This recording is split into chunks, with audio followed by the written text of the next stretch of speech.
대표님 안녕하세요. 네. 너무 오랜만에 뵙습니다. 저희 지난 첫 영상 때가 5월 13일이고 오늘이 5월 23일이거든요. 열흘 됐는데 아예 공간이 아예 딴 데로 됐네요. 변해버렸네요.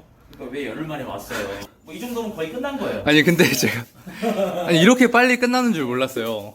여기가 또 워낙 애초에 세팅이 잘 돼 있는 공간이기도 하고 손댈 게 많이 없기도 했어요. 그때 제 기억으로 여기가 도장이 안 된 상태였어서 약간 좀 나무빛이었거든요. 맞아요. 사실 이 주방이 지금도 이런 나무 색깔이죠. 사실 뭐 이거는 그냥 앤틱하게 남겨둘 수 있는데 사실 굉장히 좀 촌스러웠었죠, 그렇죠? 기억나시죠? 네네. 바닥 자체가 마루 바닥이었고 그래서 바닥도 다 이렇게 까셨네요. 일단 여기까지 오기까지의 순서는요. 역순으로 가자면 바닥은 맨 마지막에 들어가야 돼요. 왜냐면은 작업할 때 바닥에 많이 뭐가 묻겠죠, 그죠? 제가 첫 번째로 한 작업은 여기는 뭐 철거를 하는 것도 아니고 이미 다 세팅이 잘 돼 있기 때문에 도장. 그러니까 우리가 벽면이나 천장에 대해서 할 수 있는 옵션은 두 가지가 있어요. 벽지를 할 것이냐, 도장을 할 것이냐. 근데 저는 지금 벽지가 있는데 벽지를 교체하지 않고 그 위에 그냥 덧도장을 했습니다. 페인트 사가지고. 여러 가지 해야 될 일들이 있는데 견적을 아끼기 위해서는 사실 기술력 대비해서 가장 효율이 큰 거, 한마디로 기술이 별로 필요 없는 거, 노동이 많이 들기 때문에 어차피 사람 부르면 비싸요. 도장은. 근데 벽지는 사람 부르면 싸게 끝나요. 근데 도장을 하면은 너무 주거용 공간이 아닌 상업용 공간이라는 느낌을 줄 수 있어서 좋고, 두 번째로는 도장을 직접 하면은 세이브되는 비용이 굉장히 많습니다. 페인트 한 통 사서 바르면 되니까. 그래서 그 작업을 할 때 마스킹 테이프 쳐놓고 했지만 물론 바닥이 많이 막 더럽혀졌겠죠. 그 더럽혀진 바닥을 그대로 두고 그 다음에 어떤 작업을 하느냐면 바로 이 조명 작업을 합니다. 조명이랑 전기 작업을 해요. 보시면은 뭐 디테일하게 보셨을지 모르겠는데 이런 거 다 교체됐죠 지금? 스위치 콘센트부터 해서. 그래서 전기 하시는 분은 그 하루에 일당이 보통 25만원 정도 해요. 25만원에 사람 한 명 불러서 뭐 이런 거 저거 작업 다 하고 교체하고 이런 것도 제가 사실 할 수 있긴 해요. 근데 제가 계속 해보다 보니까 부르는 게 더 낫더라고요. 전기도 기술용이. 정리하자면 기술이 필요한 영역은 사람을 부른다. 근데 그냥 누가 해도 비슷한 이 도장 같은 일 있잖아요. 노가다 같은 일. 그런 일을 직접 하면 굉장히 많이 아낄 수 있습니다. 그리고 대표님, 나서, 그런데 도장 같은 경우는 예를 들면 저 같은 건 도장을 한 번도 해본 적이 없거든요. 네네. 근데 저 같은 사람도 직접 해도 크게 기술자들 하는 거랑은 차이가 없을 수 있나요? 차이가 나죠.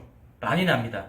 근데 여기서 중요한 거는 그 차이가 많이 나는 걸 고객들이 느끼냐예요. 그러니까 우리가 종합 인테리어 회사에게 이 파티룸을 맡기면은 너무 과대한 견적이 나오는 이유가 바로 그 디테일 때문이에요. 근데 그 디테일을 위해서 내가 돈을 예를 들어서 1,000만 원만 쓸 걸 2,000을 쓴다. 사실 실제로 그런 사업자들이 많습니다. 근데 생각보다 조금 어설퍼도 고객들은 그렇게 크게 느끼지 않아요. 지금 공간 거의 제가 반 셀프로 한 거거든요. 근데 막상 돌아왔을 때 고객들은 깨끗하네? 새 거네? 이렇게 생각을 하지. 디테일하게 한번 들어가 볼까요? 여기 천장 한번 보셔주세요. 천장 보시면 제가 이거 페인트 칠한 거예요. 위에다가 이게 전기 작업을 할 때 천장에 구멍을 냈습니다. 구멍을 냈으니까 여기다 시트지 바르고 그냥 페인트 칠해버린 거예요.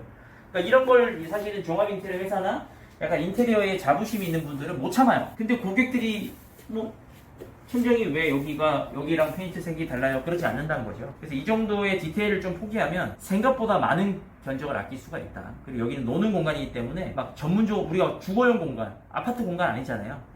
그래서 조금 이렇게 좀 어설퍼도 괜찮다. 그런 말씀 드리고 싶고, 하던 말을 계속 이어서 해보면은 바닥을 마지막에 한다고 했잖아요. 그러면 바닥 시공 날짜가 되게 키포인트예요. 바닥이 들어와서 시공이 완료되는 날짜에 맞춰서 이런 이 집기들, 책상, 뭐 이런 각종 의자 이런 것들 만약에 바닥 하기 전에 여기 오면 어떻게 되죠? 바닥 하시는 분이 페이를 더 달라고 해요. 왜냐면 짐을 빼야 되거든요. 그래서 비어져 있을 때 바닥을 부르고 바닥이 완공되는 시점에 맞춰서 집기를 들어오죠. 그럼 이제 하나씩 그냥 까대기 하는 거예요. 박스 까대기 하고 설치하고 굉장히 재밌습니다. 그리고 잠깐 이쪽으로 오시겠어요? 여기가 이번에 제가 새롭게 시도하는, 이렇게 보면 느낌이 잘 안 나니까 이거 한번 펴볼게요. 여기가 바로 새롭게 시도하는 노래방 존입니다. 그래서 아직 뭐 노래방 기계가 들어오진 않았는데 아까도 말씀드렸다시피 여기는 상업용 건물이에요. 그래서 이게 가능한 겁니다.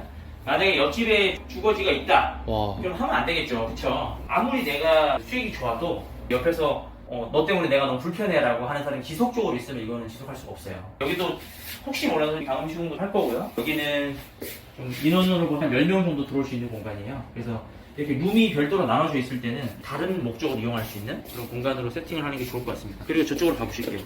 저쪽으로 따라오시면요. 여기는 아직 거의 세팅을 덜 마감했는데, 여기 보시면 여기도 TV가 있어요. 50인치 정도 TV를 놨습니다. 여기의 용도는 뭐냐면 편안한 소파 2개가 들어와 있죠. 그래서 여기는 이제 영화관, 노래방, 영화관, 그리고 아까 방금 보신 그 모임 장소. 그리고 이 지점은 특이하게 루프까지 있어요. 아직 세팅이 되지 않았는데 루프에 더해서 그 루프 옥탑방도 있습니다. 옥탑방 공간만 한 대략 10평이 나옵니다. 그래서 그 공간까지 다 합치면은 한 4, 50평 정도 대형 규모의 파티룸이 되는 거죠. 그러니까 이런 규모를 가지고 우리가 이런 영상을 찍으면요, 아마 그 파티룸 창업하시는 분들이 저 정도 규모는 나 엄두가 안 나는데 이렇게 생각하실 거예요, 그렇죠? 네. 근데 저도 이 정도 규모는 처음입니다. 나중에 부평점 한번 가보실 건데 부평점은 규모가 한 10평 조금 남짓해요. 그리고 보증금도 500만 원, 월세도 50만 원, 그리고 거기에 들어간 이런 설비 투자라고 하죠. 그 인테리어 비용이 400만 원. 들어간 돈은 900만 원. 그리고 첫 달 수익이 한 300만 원 정도 났어요. 그래서 너무 이렇게 규모 큰 거 지고 와 이건 나 못할 것 같아 라고 하실 필요는 없다. 대표님, 그럼 여기는 평수가 몇 평 정도인가요? 여기는 98해배예요. 98제곱미터라는 거는 39평형. 그래서 뭐 공간도 전용으로 치면 제 생각에는 대략 그래도 30평 정도는 나오지 않을까. 루프까지 합치면 한 45평. 그러면은 30평인데 도장하시고 바닥 까시고 가구 이렇게 배치하시는데 딱 열흘 걸리신 거네요? 그쵸? 열흘 정도 걸렸죠. 생각보다 그렇게 오래 안 걸리네요. 그것도 저희는 육아를 하고 있잖아요. 그래서 애들이 어린이집에서 돌아오는 시간이 4시 반입니다. 그래서 3시에는 일 끝나고 집에 가야 돼. 그렇게 하고도 이 정도니까 만약에 육아에 하지 않고 내가 뭐 밤샘 작업이라도 할 수 있었다 그러면 저는 아마 지난주에 끝났겠죠. 네. 거의 한 5일만 해도 끝날 수 있는 작업량이라는 것이죠. 물론입니다. 그 이유는 여기가 다 돼 있기 때문이에요. 매물을 잘 구하면 작업량도 줄어들고 생각보다 여기도 할 게 크게 없는 지점이긴 합니다. 네, 이렇게 합정점, 신규 지점 오픈 과정 영상 보여드렸는데요. 이 공간만 세팅하는 게 아니라 또 판매 등록도 하고 이런 과정들이 또 있기 때문에 그런 과정들도 한번 공개하면서 여러분이 궁금하셨던 분들 질문도 받고 해결해 드릴 수 있도록 하겠습니다. 오늘 영상 이걸로 마치겠습니다. 네, 대표님 감사합니다. 네, 감사합니다.